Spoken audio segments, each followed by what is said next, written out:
ఇప్పుడు మోకాళ్ళ నొప్పులు కానివ్వండి, నడుము నొప్పి కానివ్వండి, భుజం నొప్పి కానివ్వండి, మెడ నొప్పి కానివ్వండి, ఇవన్నీ కూడా మీరు రాకుండా ఉండాలి అంటే అన్నిటికంటే ముఖ్యమైనది మన ఫిట్‌నెస్ లెవెల్ మెయింటైన్ చేసుకోవడం. దానికోసం అని చెప్పి రెగ్యులర్‌గా both strengthening and also flexibility maintain అయ్యేటట్టు ఎక్సర్సైజులు చేయడం. రోజు యోగా చేయడం కానివ్వండి, లేకపోతే ఇప్పుడు ఇవాళ పిల్లలు కూడా ఏం చేస్తున్నారంటే జిమ్‌కి వెళ్ళి మరీ కండలు బాగా పెంచాలని చెప్పి ఎక్కువ వెయిట్స్ తోటి ఎక్సర్సైజులు చేస్తున్నారు. అది కాకుండా తక్కువ వెయిట్స్ తోటి రిపిటిటివ్‌గా చేయడం అన్నది ఇవి ఎక్కువ ఇంపార్టెంట్. సో, ఆ విధంగా మనం జాగ్రత్తలు తీసుకోవడము, ఎక్సర్సైజులు చేయడము.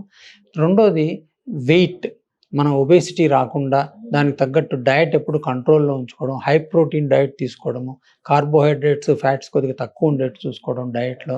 ఇలాంటి ప్రికాషన్స్ వల్ల చాలా వరకు ఆర్థోపెడిక్ సమస్యలను నివారించొచ్చు. అలానే కాల్షియం, వైటమిన్ డి లాంటి లోపాలు లేకుండా ఉండేటట్టు కూడా మన ఆహారంలో కానివ్వండి, తర్వాత వేరే మెడిసిన్స్ ద్వారా కానివ్వండి, వాటిని నివారించుకోవడం ద్వారా, అయితే ఉన్న వాటిల్ని ట్రీట్మెంట్ ద్వారా గానీ నయం చేసుకోవడం వల్ల ఆర్థో సమస్యలు రాకుండా ఉంటాయి.